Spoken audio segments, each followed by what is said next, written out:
same passion that built our nation now tears it apart. A minor skirmish that starts by accident explodes into the deadliest battle ever fought on U.S. soil. Two American armies face off in a small Pennsylvania farm town. Soon 50,000 will be dead, wounded, and missing. This is the story of 8 men fighting. And 3 days that changed America forever.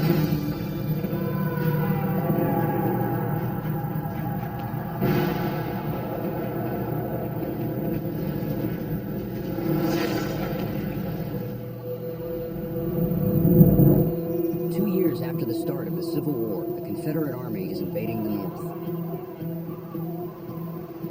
1 mile west of Gettysburg, rebel reconnaissance troops encounter Union resistance. The fight escalates out of control.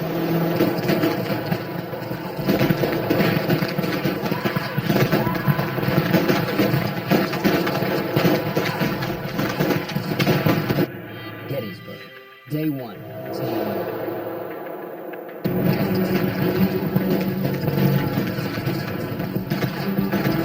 24-year-old Lieutenant Colonel Rufus Dawes leads the 6th Wisconsin Regiment of the Iron Brigade. These are the crack troops of the Army of the Potomac. 420 volunteers from the western frontier. They face down the Confederates at Antietam. They're rugged and battle-tested. The Confederates outnumber them 2-1, but Dawes and his men have them on the run.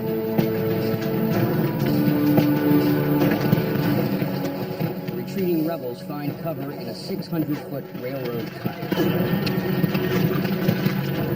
The rebels now have the advantage.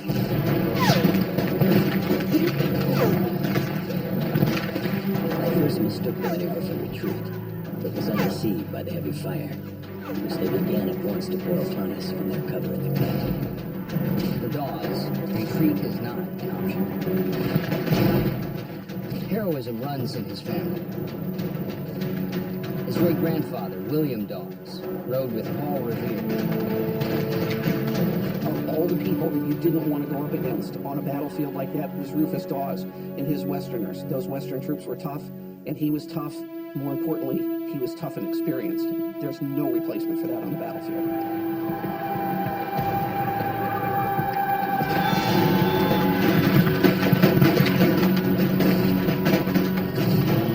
Just 175 yards to the railroad cut. It will cost Dawes 1 man for every yard they advance. The whole field behind is streaming with men, plunging in agony, sinking to death on the ground.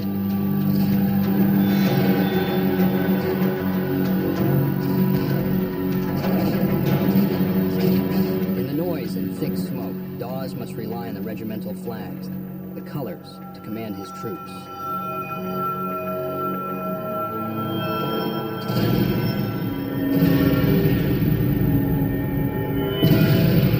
The flags are a magnet for enemy fire.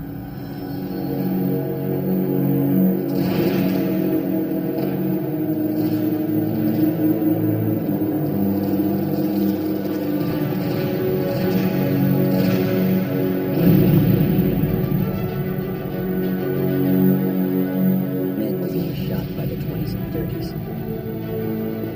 But the boys crowded in right and left towards the colors and went forward.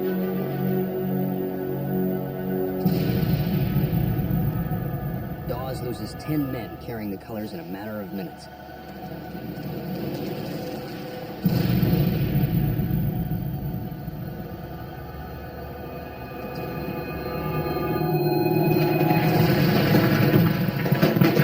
Finally, the Confederate flag is within the reach of his Iron Brigade men.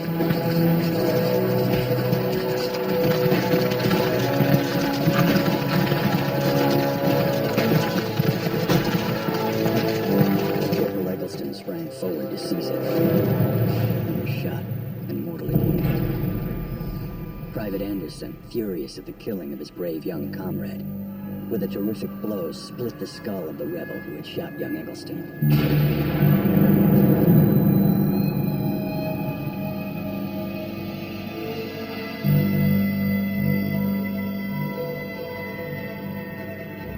Into this deadly melee came Corporal Francis A. Warner, who seized and held the rebel battle flag.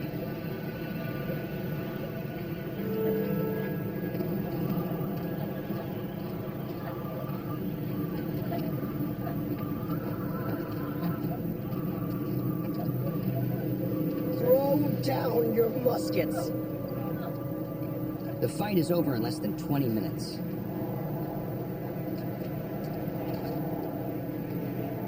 There are 600 rebel dead, wounded or missing. Dawes loses nearly half his men. He's one of those rare soldiers that when everything else is chaotic, Dawes is able to find clarity. He's able to find purpose. He understands that his soldiers have to be inspired by his presence. But Dawes' win at the railroad cut is the exception.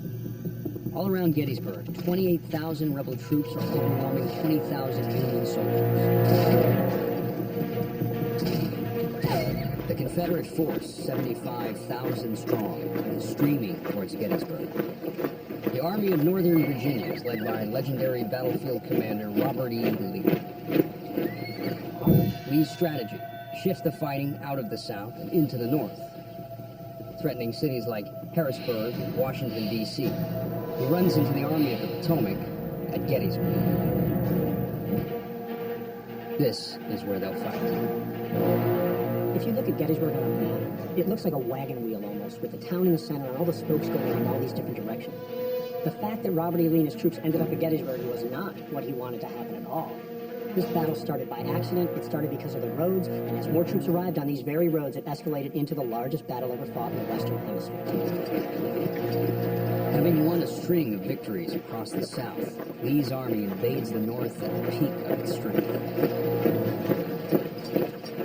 One word would sum up Robert E. Lee's feeling in marching to Gettysburg, and that word is confident. They see the end of the tunnel. They can feel that if they maybe win in the North, that this war might finally end. The moment was now in '63. Lee knew it, and he didn't want it to pass by. What you got to remember is Lee is not there to win another battle. Robert E. Lee's there to win the war.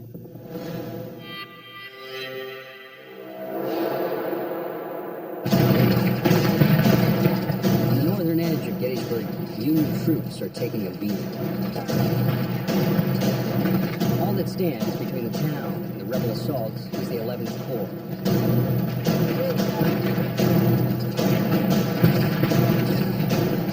Among them, Sergeant Amos Humiston, ex-whaler, father of 3. He enlisted after hearing President Abraham Lincoln's plea for 300,000 recruits. James Humiston was like so many Union soldiers who felt this deep love for family and for home, but he also had a deep sense of commitment for the Army and for his nation. A bullet glanced off his ribs 6 weeks ago at Chancellorsville.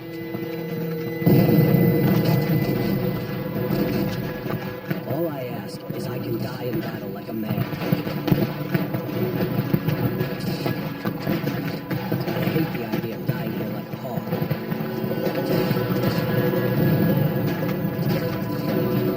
The odds are against him.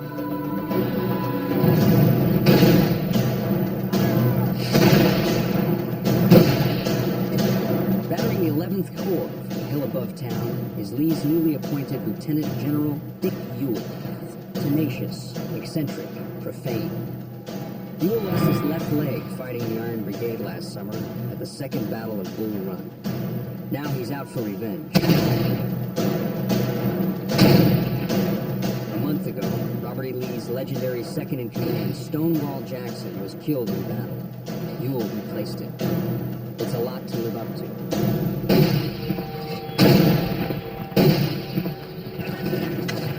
Today, Ewell has the Union on the run.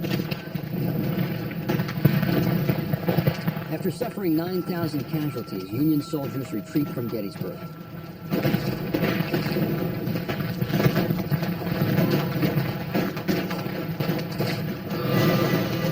Humiston has orders to cover the retreat. But they're under heavy fire. By 4 p.m., his units outflanked and fall back into town. They've got nowhere to go.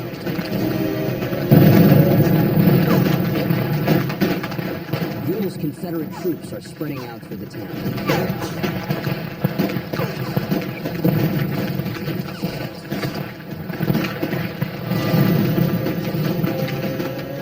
It's a rout for the rebels.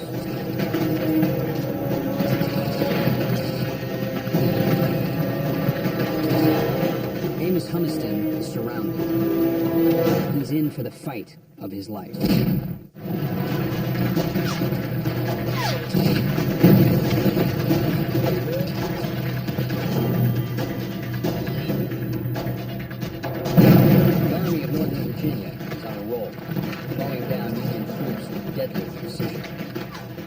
After just 10 hours of fighting, the Unions retreat. 9,000 already killed or wounded.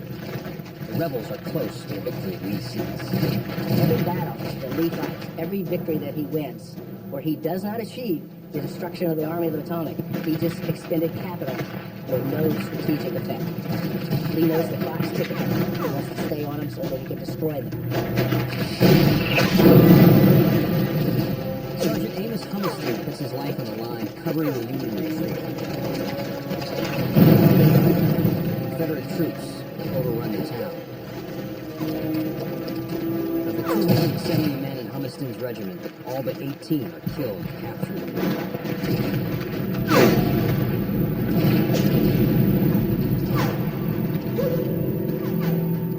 Humiston is trapped. You have put the little ones to bed, dear wife, and covered them all with care. My Frankie, Allie, Fred, and they have said their evening prayer. Perhaps they breathed the name of one who is far in southern land, and wished he too were there to join their little band.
When will this rebellion cease, this cursed war be over, and we, our dear ones, meet to part from them no more?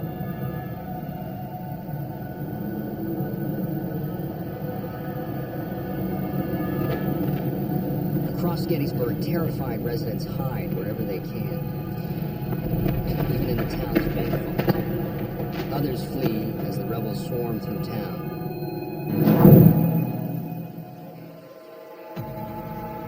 Especially African Americans, to avoid being seized by the rebel army.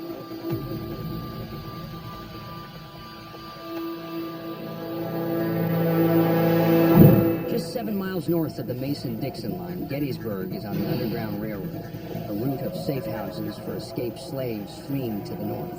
Their destination, cities like New York and Philadelphia, where supporters provide food and protection.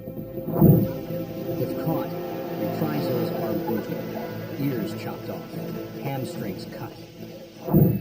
It's no wonder. Slaves are the single largest financial asset in the United States. The enslaved population of the South, by itself, is worth more than all the railroads and factories and banks of the United States together. It's a business worth more than $3.5 billion. The wealth of the South is almost wholly dependent on enslaved persons. Whether you're looking at states' rights, whether you're looking at political aspects of it, everything points back to slavery. Slavery is at the center of everything that caused the Civil War. By nightfall, the Confederate flag is flying over Gettysburg.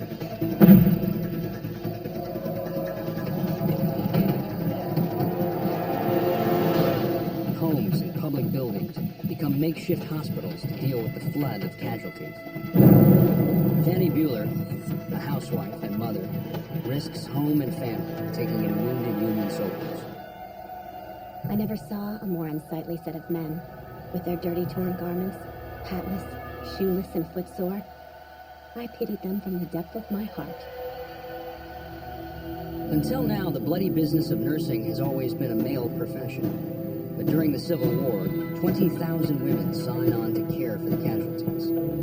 One Union nurse, Clara Barton, will go on to found the Red Cross. Rebel soldiers go door to door looking for Union soldiers. They're hiding all over town. Lee has nowhere to put prisoners. During the war, so many are captured that North and South follow an honor system. Paroled prisoners take an oath not to rejoin the fight until formally exchanged. Parole is simply, I'm going to give you a piece of paper that says, don't fight anymore, and if I catch you fighting, then bad things are going to happen to you.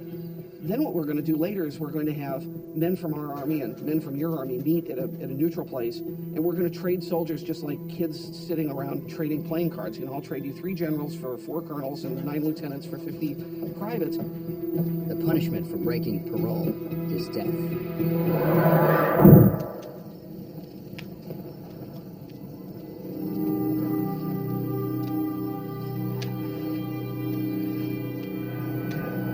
Amos Humestead is wounded and alone in a yard in the middle of town.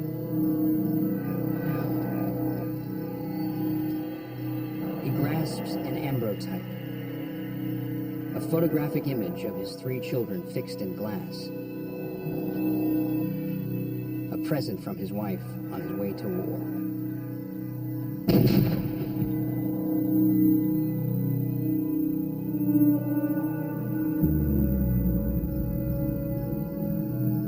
Humeston story is going to resonate with any soldier. If you go to any unit in the United States military today, obviously you're going to find service members with pictures of their children, their wives, their sweethearts, because that is a tangible link to your normal life.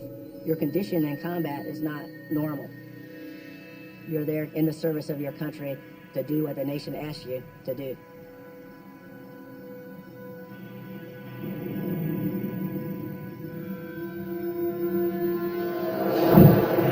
Stakes are rising from both north and south. On the high ground outside town, Rufus Dawes and the Union Army dig in. It's here that the Battle of Gettysburg will be won or lost.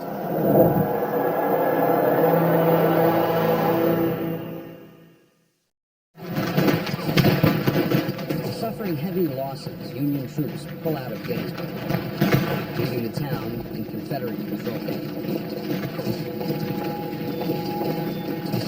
It might appear that the fighting on the first day for the Union was a huge waste. They lost really bad on the first day. But the intense struggle they put up north and west of town, the intense struggle that some of them put up through the streets of Gettysburg, allowed them to fall back to their chosen position. They retreat to a nearby series of hills that peak at 800 feet. High ground that gives the Union a critical military advantage.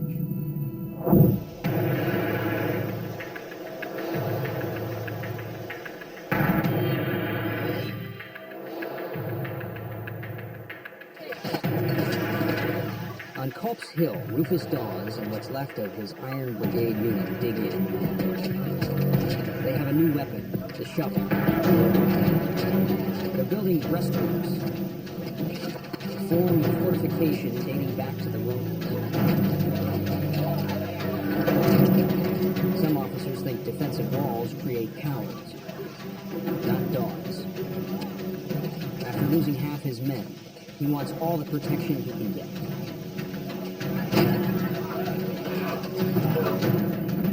Down below, Ewell has orders from Robert E. Lee to take Cemetery and Culp's Hills, but with the qualifier, if practicable. Ewell decides to wait for reinforcements. It's a decision with critical consequences. If you're looking up and you're seeing this great amount of work going on up there, and your men are tired from the march they've just made and from the battle they've just fought, something in him triggered. I'm not going to do this, or I can't do this now, but certainly at the end of the day, he's going to disappoint his commander. I'm sure he's going to disappoint himself. The Confederacy will pay for that for the next 3 days. This is one of the great what-ifs of the battle. Had you occupied and controlled Culp's Hill and the land around it, the Union Army would have simply had to leave, and the battle would have been fought somewhere else, maybe not so much to the Yankees' advantage.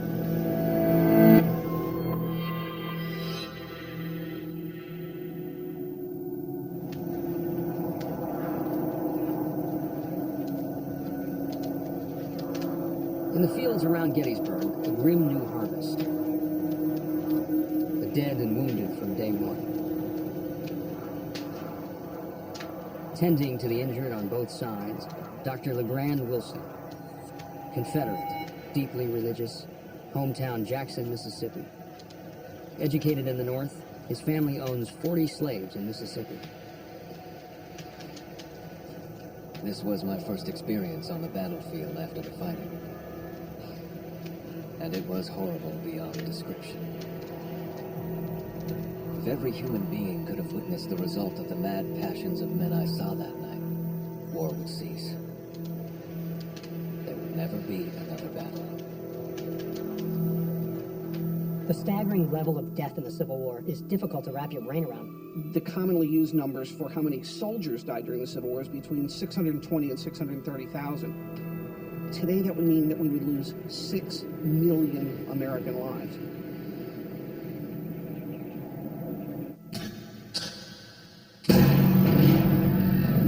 One innovation making this war so deadly, the mini-ball. 90% of the soldiers Wilson treats have mini-ball wounds. A hollow base and grooves stabilize its flight for better range and accuracy.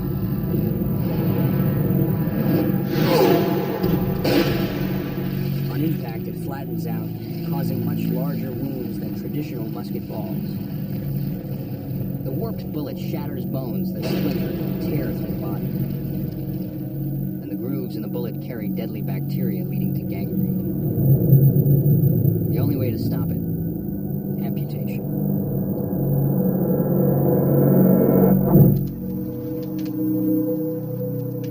African Americans serve as stretcher bearers. Some slaves use the invasion as a chance to escape. By the end of the war, 500,000 slaves flee to the north. 150,000 will enlist in the Union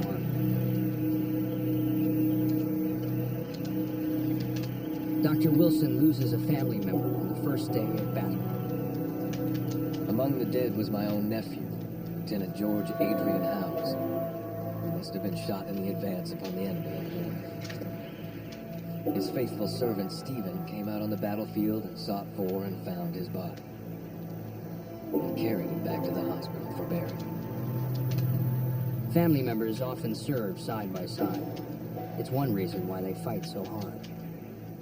In some states, a quarter or more of the military-aged men were dead as a result of the war, with hundreds of thousands more wounded. In some cases, all the young men of a town were wiped out during the Civil War.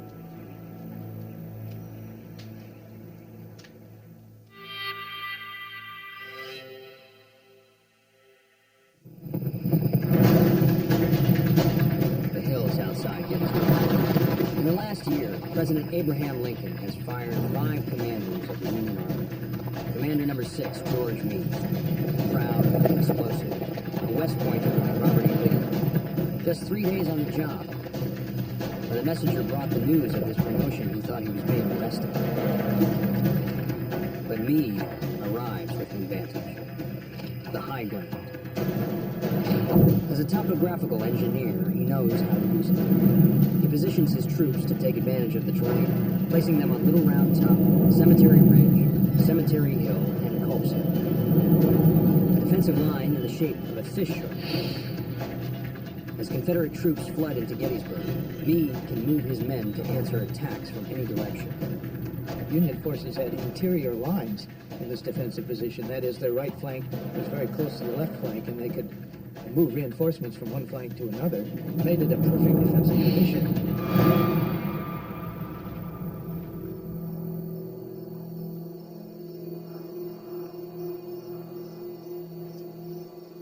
Rebel troops in town don't notice Amos Humiston. Mortally wounded, he prepares to die alone, except for the photograph of his children. How I want to see them and their mother is more than I can tell. I hope that we may all see each other again. The first time that I see you, I will tell you more than I can think of now. Be a good girl. So, goodbye. Amos Humiston bleeds to death. No identification.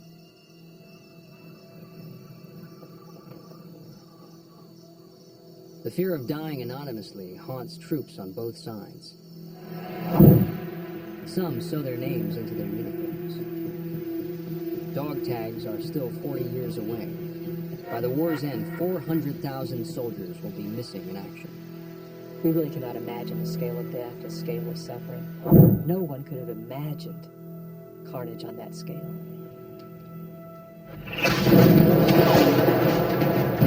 Day 2 at Gettysburg brings more devastation and a daring all-out rebel assault. At stake, victory at Gettysburg, and maybe the Civil War.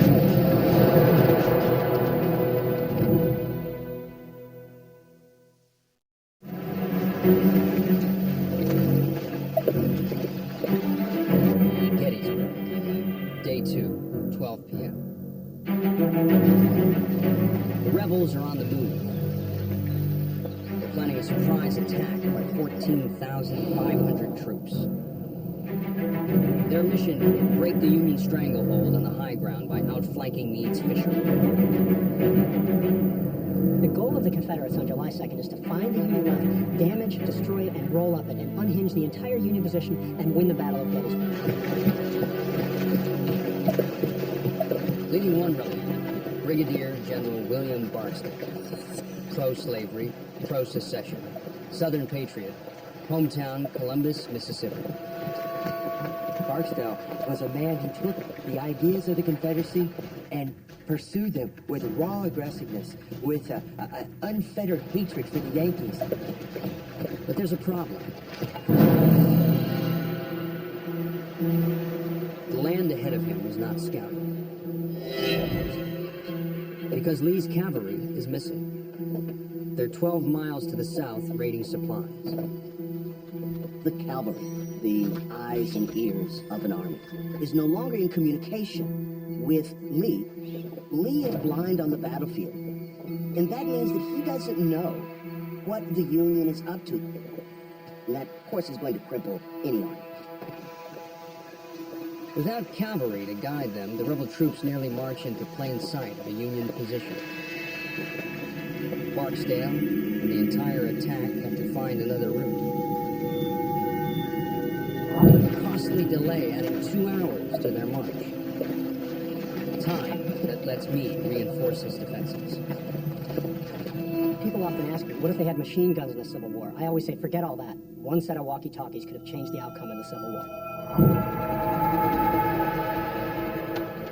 3 miles away, George Meade also has a problem. Just 3 days on the job, he's lost telegraph contact with Washington, D.C.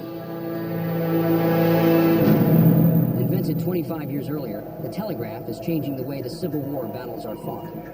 President Abraham Lincoln, a hands-on commander-in-chief, likes rapid news from the field. The Signal Corps usually runs temporary lines to his generals at the front. But at Gettysburg, the field equipment hasn't arrived. And rebel forces have cut the lines. During the whole thing, he's got to be thinking, Lee has beaten us time and time and time again. And if he does it here, there's no one standing between him and the Capitol. We're it. He can't lose. To issue orders to the front, Meade uses a new innovation based on Morse code. Wigwag signal. Waving the flags forms letters, like the dots and dashes of code. It works. Meade tracks the rebels' movements and responds with his own.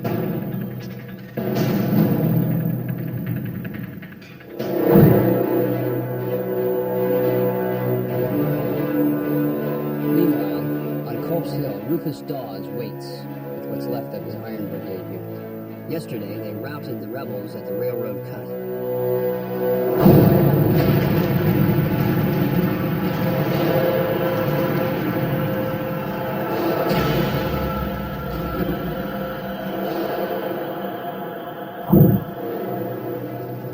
Today, they're with 11,500 men defending the Fishhook's right flank.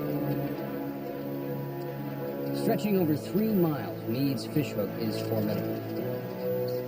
Heavy defenses along the high ground make the Union line almost impenetrable as long as troops stay in position.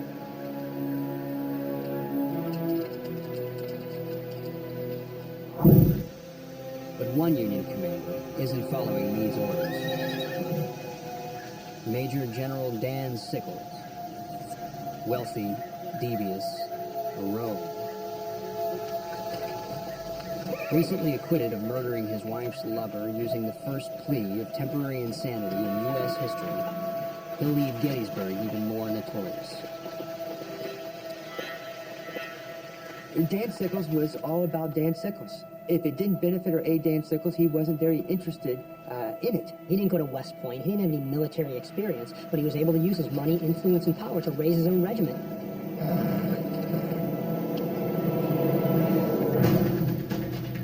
Against Meade's orders, Sickles moves his 3rd Corps too far forward, fracturing the Fishhook and leaving the flanks exposed. A blunder that could cost the Union the battle, and maybe the war.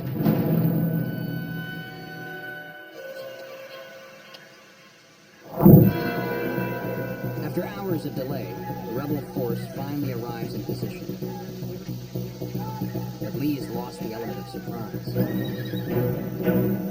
The Union knows what's coming.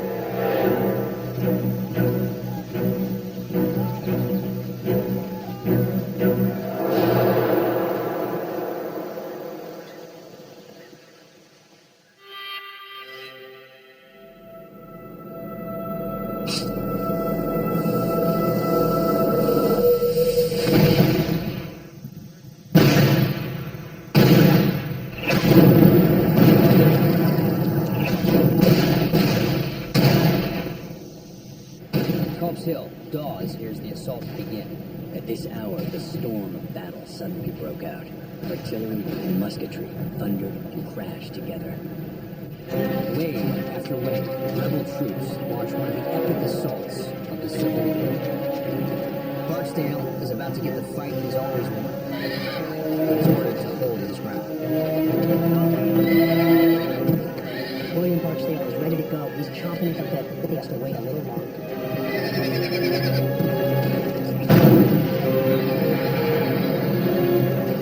The plan is to take 10 Confederate brigades and attack with them 2 at a time. One brigade striking the enemy, then 15 or 30 minutes later, the next one strikes the enemy, and then the next, and the next. Fights that are now burned into the pages of American history. Devil's Den, Little Round Top, the Wheat Field, the Peach Orchard, and Cemetery Ridge.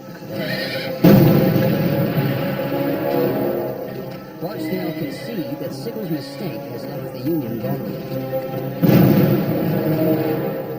creating the South's best chance for victory. But he is still under orders to hold his men back.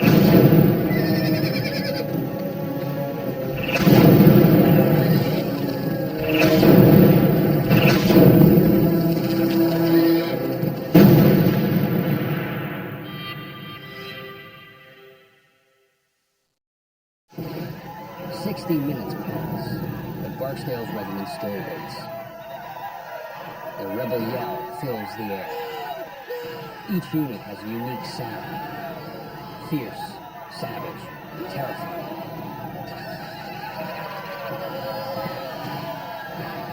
With Barksdale, Private Joseph Lord, 21 years old, laborer, hometown, Big Oak, Mississippi. Carrying the colors makes him a prize target for Union sharpshooters.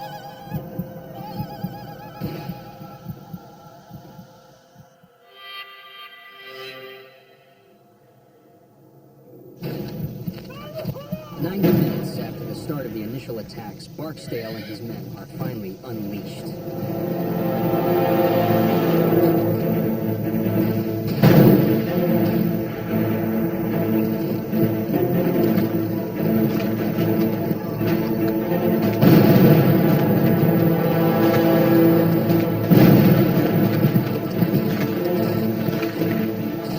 They storm into enemy fire, racing towards Sickles' position.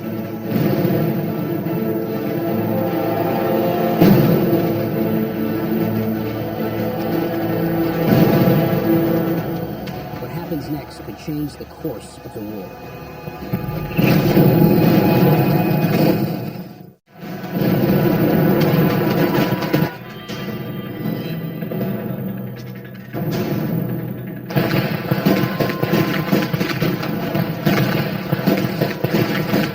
Pumped with adrenaline, sure of their cause, William Barksdale and his Mississippi Brigade are finally attacking. The 1,600 men are part of a massive offensive, 21,000 troops attacking Meade's line from Little Round Top to Cemetery Ridge. An all-out assault to win the Civil War. Barksdale's mission, break through Union defenses on Cemetery Ridge.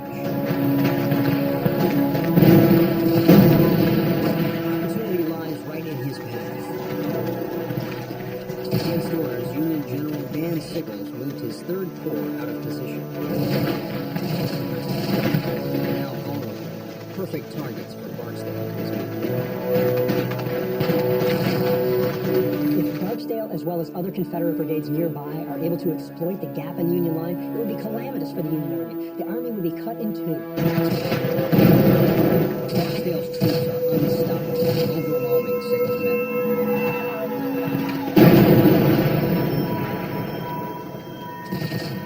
Their defenses start to collapse. Meade's entire line could be next. William Barksdale, his troops hit the Yankees like a hammer.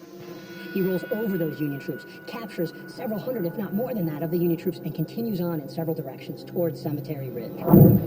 Watching from Culp's Hill, Rufus Dawes knows the Army of the Potomac's in trouble. We could plainly see that our troops were giving ground. Thousands were streaming to the rear.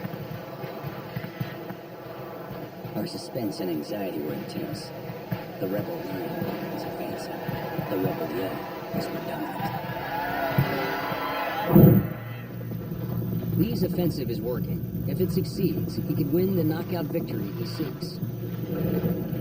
Meade has no choice. He pulls 8,000 reinforcements from Culp's Hill to repel the rebels.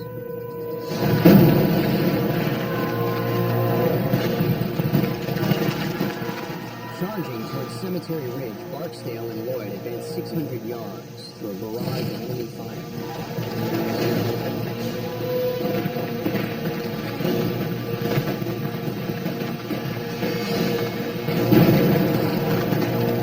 Union Commander Dan Sickles isn't so lucky.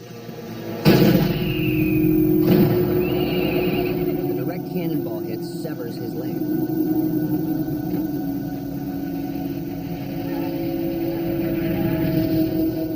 One Yankee officer jokes it's bad news for Sickles, but good news for the Union.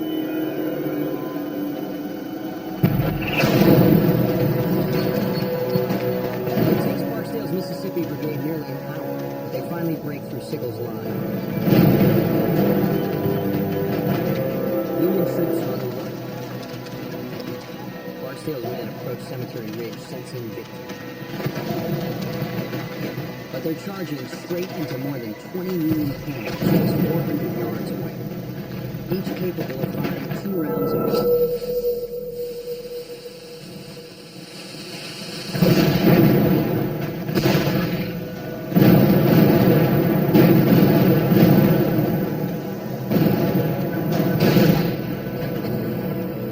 The exploding bag of gunpowder rockets a 12-pound cannonball of solid iron at 1,400 feet per second.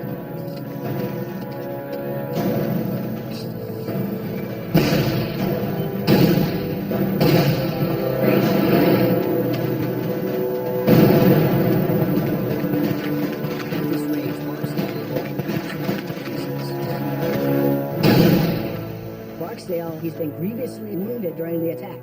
He's hit in the left thigh in a very dangerous wound, bleeding profusely. He's asked to leave the field, refuses. Continuing to lead the attack, he has part of his left foot shot away. Stays in the saddle, continuing to lead the attack. He knows the stakes here. The Mississippi Brigade comes close to cutting through Union lines. Then Meade's reinforcements slam into Barksdale and Lloyd. I turned to get to the front and see the enemy bursting through the bushes and firing. They had come out from the top of the hill, fresh. And did our gallant Barksdale ride into our midst and still say, "Forward through the bushes." Barksdale's exhausted men finally break formation, losing their combined fire. The rebel flag makes Lloyd a magnet for bullets. I shot as if I had a rail in my left hand and one end had struck the ground.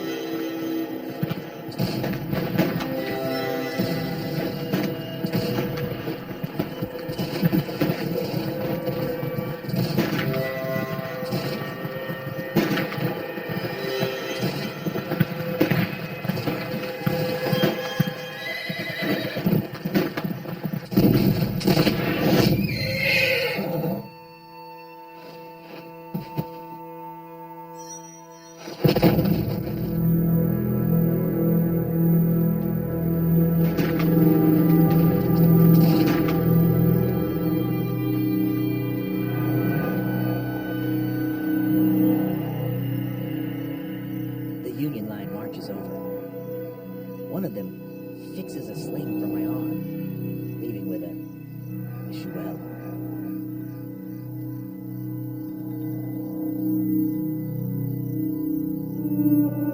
"50% of Barksdale's brigade are dead, wounded, or captured.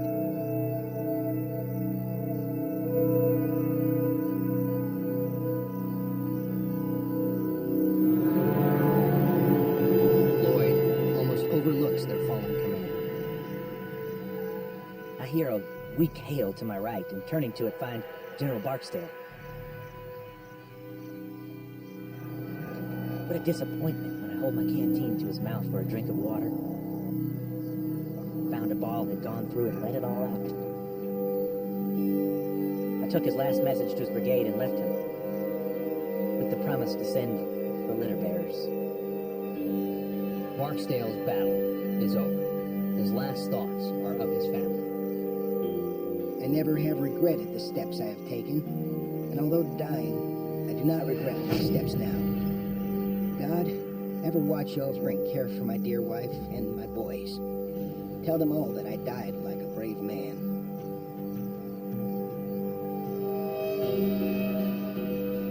You have to wonder if he was thinking, I'm going to end the war. I'm going to be the great instrument that is going to break that Union line in half and destroy the Army of the Potomac and remove it from my Army's opposition for once and forever.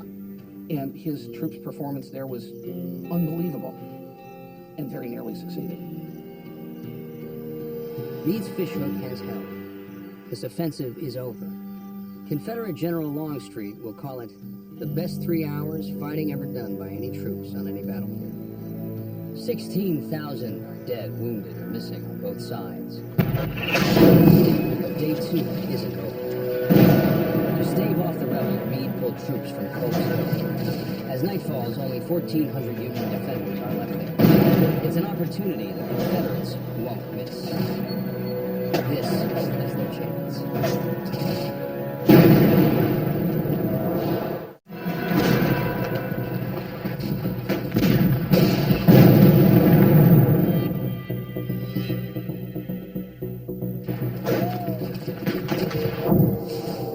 Hill, Robert E. Lee spies a new chance for victory. Meade pulled 8,000 troops from the hill to counter the rebel assault. Just 1,400 Union soldiers remain. Now 4,500 rebels are moving in for the kill.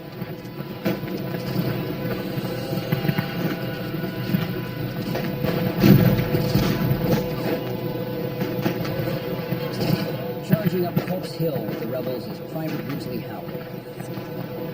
33 years old, slaveholder, from a prominent Maryland family, hometown Baltimore. His grandfather fought with Washington in the Revolution. Now he's fighting to divide the nation they created. To Howard's disgust, Maryland sided with the North.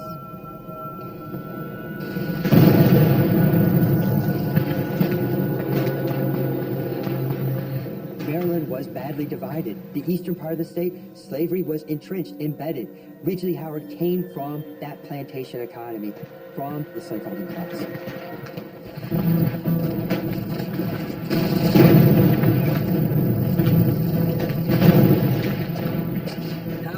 Maryland rebels attack Union defenses dug into the hill.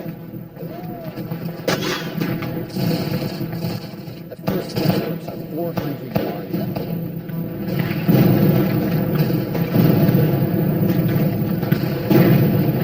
It's chaos.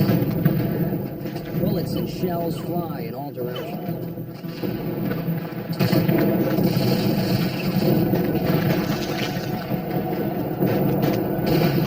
You're looking at entrenched Federals, earthworks made of logs and rocks and dirt.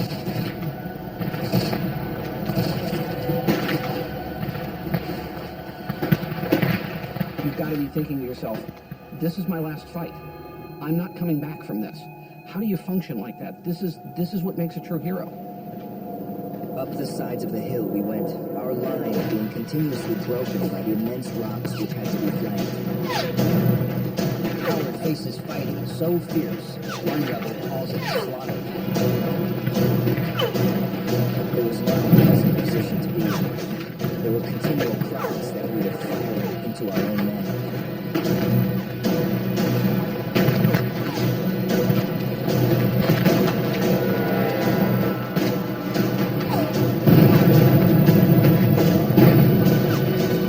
Rebel troops claw their way up Lower Culp's Hill at terrible cost. Surprise is worth it. Beyond Culp's Hill lies the Baltimore Pike, the Union's main supply route and line of retreat. If the Confederates capture Culp's Hill and control that point, the Union Army has to leave.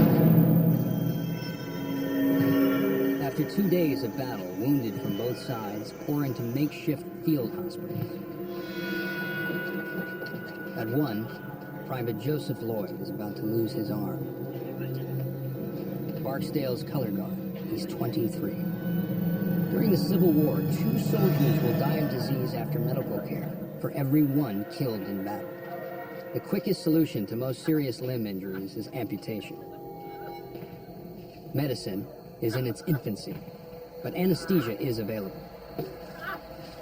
Chloroform was recently discovered, and morphine administered liberally. 1,000 gallons of whiskey are also on hand. Confederate surgeon LeGrand Wilson has been treating casualties continuously since last night. The patient may either sit on a chair or lie near the edge of a bed.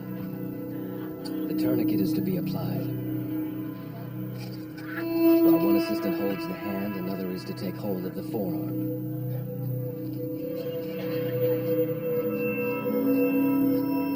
The average amputation takes 12 minutes. No antibiotics, no knowledge of infection. They don't even stop to wash their hands or instruments. Surgeons work round the clock. It's the source of the term old sawbones. Lloyd will be one of the lucky ones. The odds of surviving an arm amputation, 77%.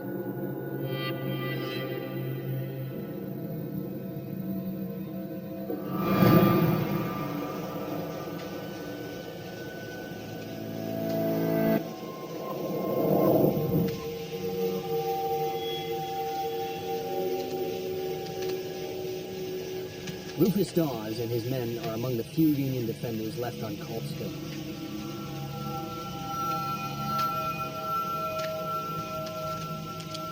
They move down to counterattack.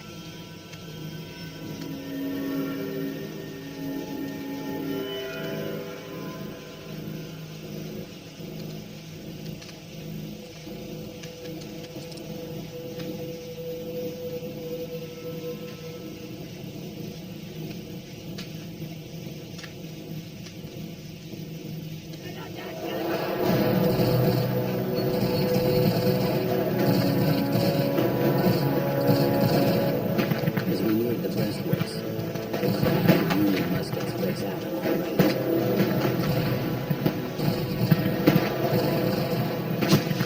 The darkness and the suddenness of our arrival caused the enemy to fire rapidly.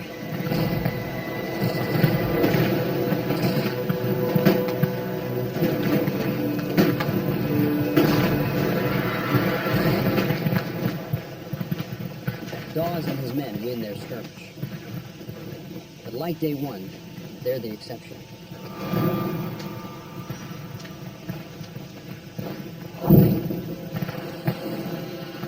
Nearby, Ridgely Howard's unit captures a key section of breastworks.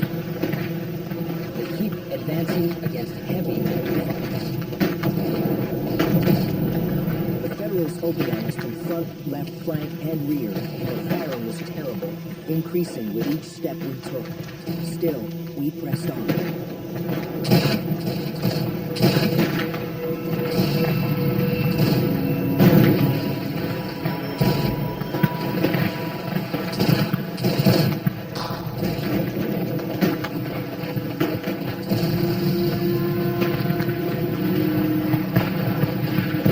There are just 500 yards from the Baltimore Pike, in a position that would threaten the entire Union line. But at night, in unfamiliar ground, a great opportunity is lost. They would be in the rear of the Union Army. They could be on the flank of the Union Army. But because of something so simple, darkness, they don't even know how close they are. Unable to tell friend from foe, they cease firing.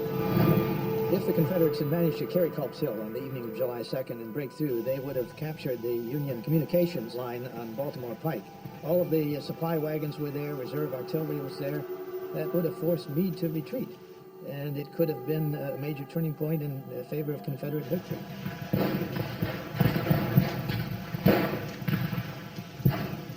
As the fight on Culp's Hill dies down, the Union wins a different kind of battle. Their newly formed intelligence agency, the Bureau of Military Information, is trying to discover Lee's battle plans. BMI agents are interrogating Confederate prisoners and realize they have captives from every rebel infantry division but one, George Pickett's. He has Lee's only fresh troops.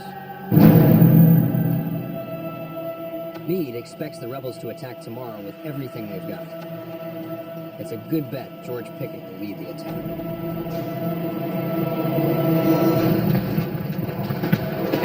Tomorrow, Ridgely Howard will face his Maryland neighbors in a fight to the death. Robert E. Lee will launch one final all-out assault, Pickett's charge.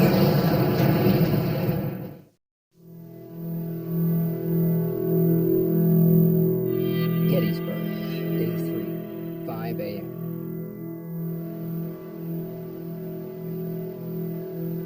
The stakes have never been higher.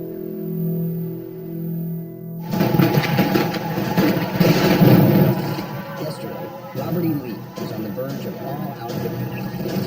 Confederate troops assaulted the Union's left flank, and Meade broke through. Robert E. Lee knows he came very close, but no cigar. General Meade's actually a little shaken. He knows it was a very close run thing, barely escapes disaster. Now rebel troops are gaining ground on Lord Culp's Hill and are positioned to threaten the Union's rear lines. Meade sends in reinforcements. One Union brigade is led by Colonel James Wallace, educated, wealthy, also from Maryland. The only Union colonel who owns slaves. During the Revolution, his grandfather and Ridgely Howard's fought in the same regiment. Today, the two Marylanders will battle each other. Maryland, like other border states, is torn apart. So many divided loyalties. Maryland, they had to decide which side they were on. Maryland is one of 5 border states, loyal to the Union, but slavery is legal. Passions for and against slavery run hot here. Federal troops occupied Baltimore throughout the war to prevent a Confederate uprising.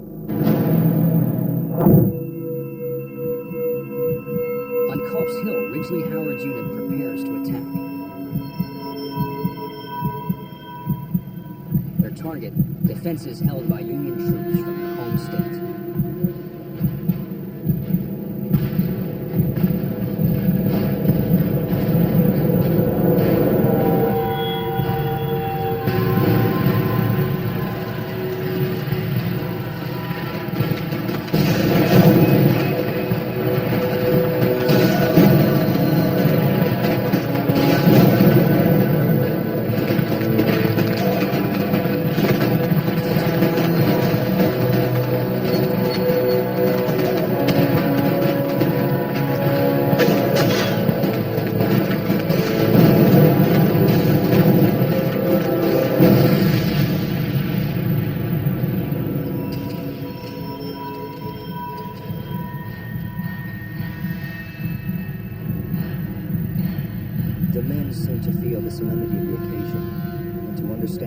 desperate nature of the charge to be made.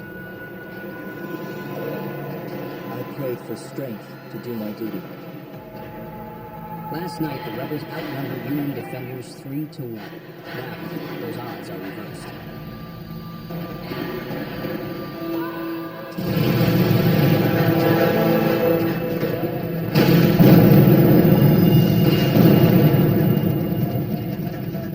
It appeared to me as if the whole of my company was being swept away by an awful shower of shot and shell flying around us.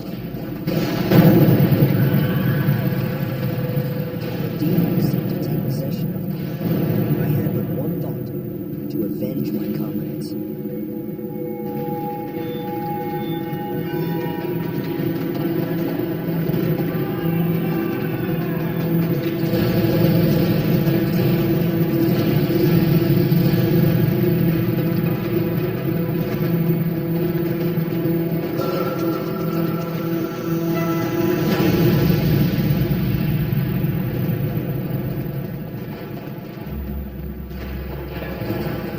Takes a bullet fired by the Union's 1st Maryland Regiment. I felt a burning in my thigh, as if all the blood in my body was rushing towards me. It is a hard thing to say, but I am convinced the Federals deliberately shot at us while we lay there helpless on the field. A soldier at my left was shot. I was also struck in the hip. Hip wounds are almost always fatal. Every moment I expected would be my last, so I straightened myself out, folded my arms over my breast, and waited for my time to come. Time slows as Ridgely Howard prepares to die.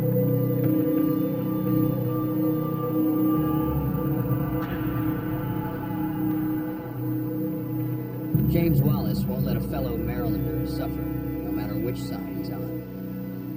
The 1st Maryland Confederate met us. Were cut to pieces. We sorrowfully gathered up many of our old friends and acquaintances, and had them carefully and tenderly cared for.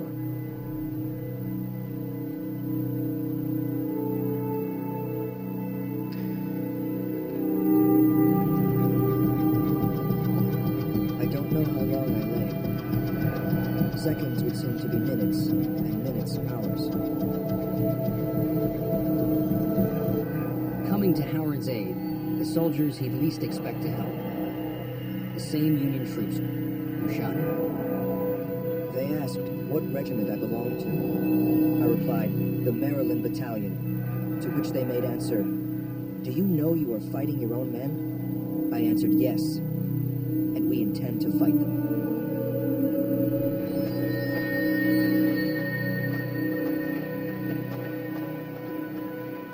With the rebel assault on Culp's Hill stalled, Robert E. Lee readies one more massive attack. It will be one of the iconic battles of the Civil War.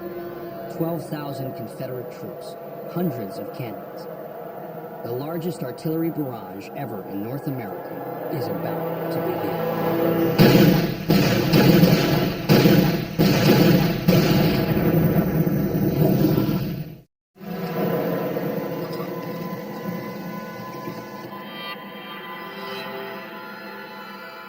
After 2 days of attack and counterattack, Robert E. Lee is about to launch the offensive that will decide the Battle of Gettysburg and the course of the war. He's sending in 12,000 soldiers, anchored by George Pickett's division, his only fresh troops. Their mission, attack the Union center and cut the Army of the Potomac in two. Lee's pushing all of the chips to the middle of the table because he knows this is the last chance he's going to have. This was a calculated decision. It was well thought out and had a reasonable chance of success. Leading one of the rebel brigades, General Joe Davis, aristocrat, slave owner, his uncle, Confederate President Jefferson Davis. His hometown of Vicksburg, Mississippi, is under Union siege. To weaken Union defenses, 160 Confederate cannons move into position. A line of artillery 2 miles long. Against them, 100 Union cannons. It's 87 degrees. Brutally humid.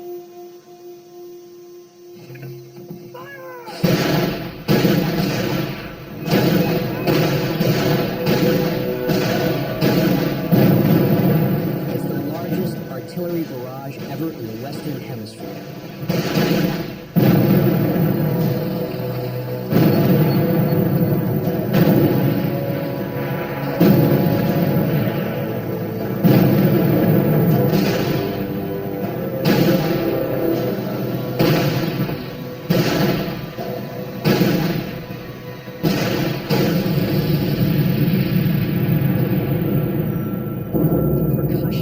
Would shake the internals. The organs would actually, in some cases, rip apart. The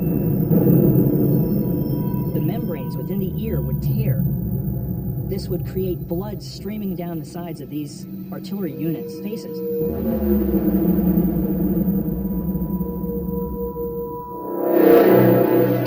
artillery barrage can be heard in Harrisburg, Pennsylvania, 40 miles away.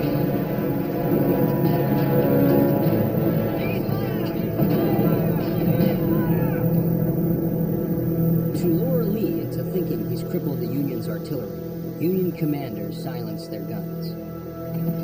By 3 p.m., Confederate artillery also stops firing. An eerie quiet reigned over the battlefield. All the smoke from that bombardment still sat on the windless day. The Yankees expected a huge attack from the Southerners. The Southerners knew what they were about to do and what they went up against, and it must have been an intense moment as they stared at each other across the fields.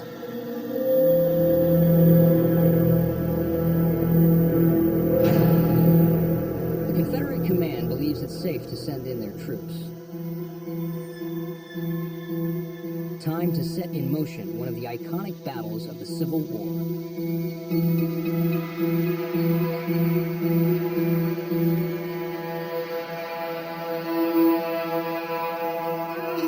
Joe Davis and his men move out. Part of a rebel assault that stretches a mile.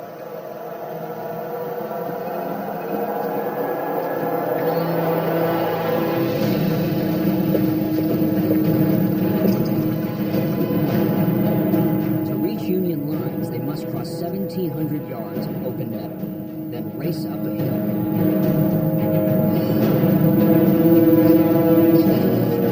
Unknown to the Confederate leaders, the Union artillery still has plenty of firepower. They're just waiting for the rebels to come into range. Joe Davis and his men are marching into a barrage of artillery hell.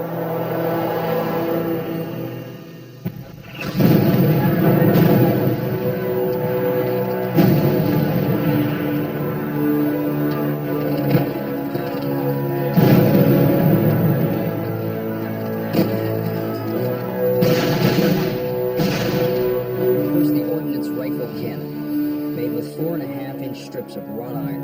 Invented just 2 years earlier, they're tough and reliable, designed with a 3-inch groove bore for greater range and deadly accuracy. The ordnance delivers shells that explode on impact. Time shells and shrapnel that burst in the air over the enemy's heads.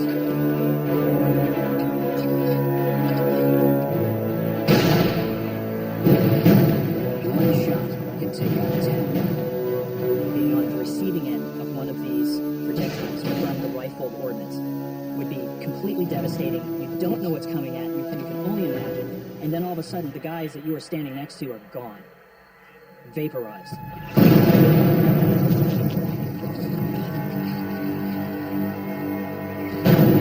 Stopping to return fire in an open field was suicide.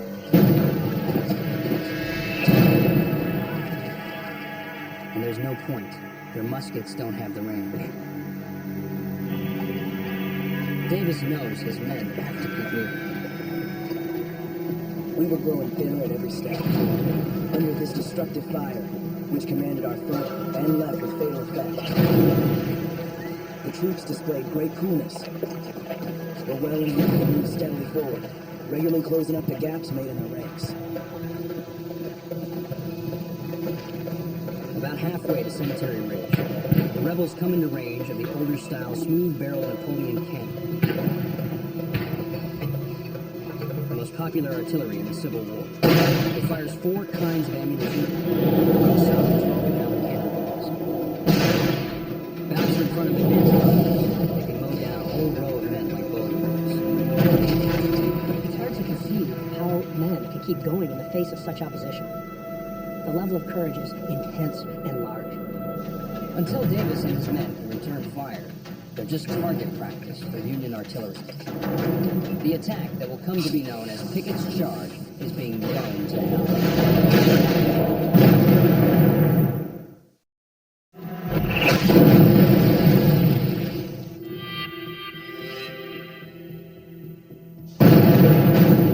Lee's offensive is advancing toward enemy troops on Cemetery Ridge.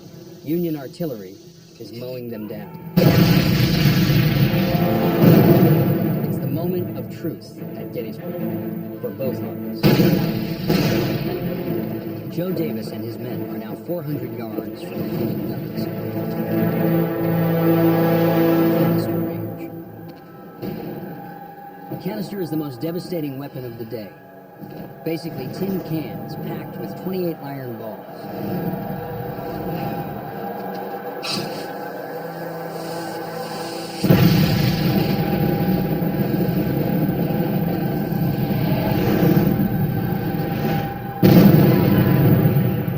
Explodes, spraying the iron balls into advancing troops at hundreds of yards per second.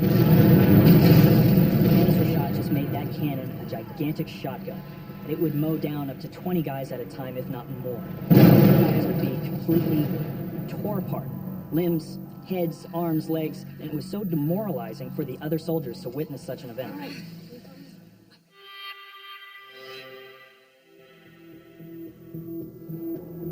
Davis regroups at a dirt road, the Emmetsburg Road, 200 yards from the Union line. They're now within range of enemy muskets.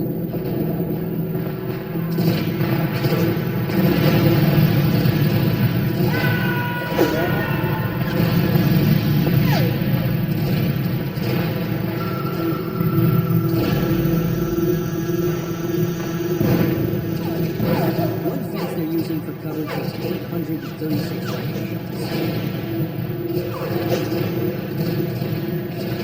The brigade to the left of Davis hasn't caught up, exposing his flank and opening a hole in the rebel line.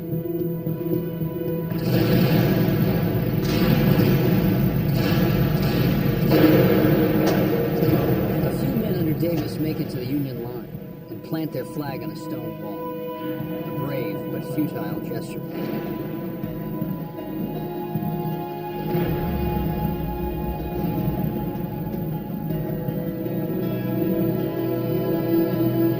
The rest of the unit under Davis cracks and retreats.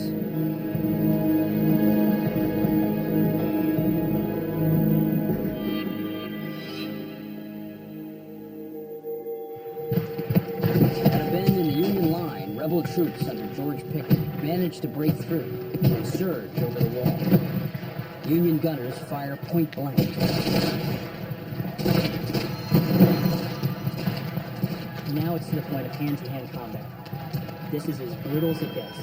It is literally with musket butts and using fighting knives, using the bayonets by themselves as thrusting weapons. The rebels overrun 3 cannons, but they're soon overwhelmed. It's Lee's last chance for victory at Gettysburg, but it's not enough. They almost cut the Union Army in two. They almost did it. Robert E. Lee's great moment of promise quickly turned into his greatest defeat by far.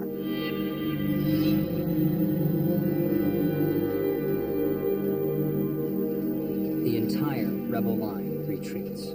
They are compelled, forced to retire across that very ground in which they had made this brave, gallant charge. More than half of the force that began Pickett's charge is dead, wounded, captured, or missing. Lee loses a third of his army at Gettysburg. It's the bloodiest battle ever fought on American soil. More than 50,000 casualties. Robert E. Lee's bold invasion of the North has failed.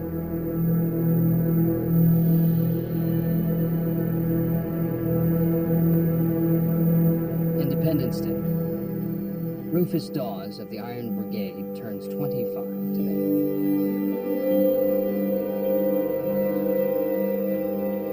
What a solemn birthday. My little band, now only 200 men, have all been out burying the bloody corpses of friend and foe.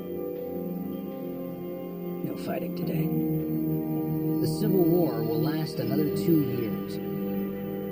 Gettysburg wasn't Lee's last chance to win, but it was his best. He'll never come this close again. It gave Northern people the belief that Union military high command could in fact match Robert E. Lee on the battlefield.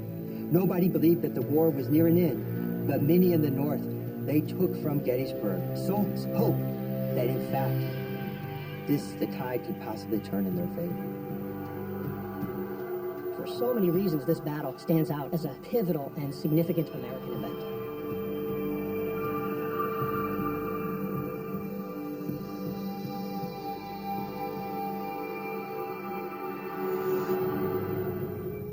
Rufus Dawes leaves the Army in 1864 with symptoms resembling post-traumatic stress disorder. His son, Charles, will become the 30th Vice President of the United States of America under Calvin Coolidge. Joe Davis wakes up to learn that Vicksburg, his hometown, has fallen to Ulysses S. Grant. He falls gravely ill, but keeps his command. He'll accompany Lee to Appomattox for the South's formal surrender.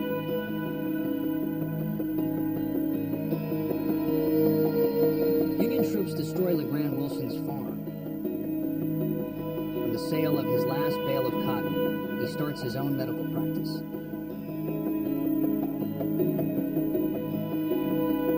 Ridgely Howard recovers from his wounds and returns to the war, losing a leg at Cold Harbor in 1864. Legend has it, his ghost still haunts his Baltimore home. It falls to Fannie Bueller and the people of Gettysburg to help the Army care for the casualties and pick up the pieces.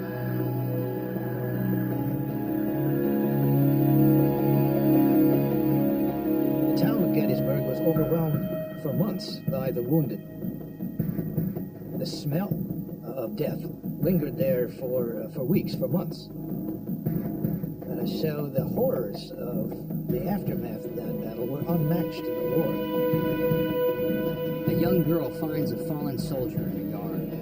He has no identification, but grasps a photograph of 3 children fixed in glass. The picture becomes famous, widely printed in newspapers. The mystery of the unknown soldier captures the country's imagination. 4 months later, a woman in upstate New York recognizes the children and solves the mystery. The soldier is Amos Humiston. She is his widow. Humiston is buried at a new cemetery on the Gettysburg battlefield. President Abraham Lincoln speaks for barely 2 minutes at its dedication. The battle here and his speech will echo through the ages.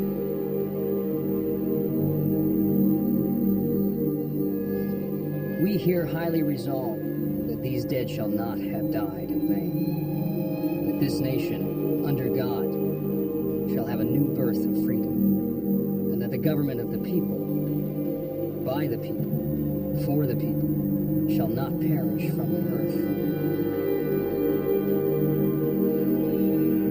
Gettysburg was a turning point in the war to decide America's future, preserving a nation conceived in liberty and dedicated to the proposition that all men are created equal.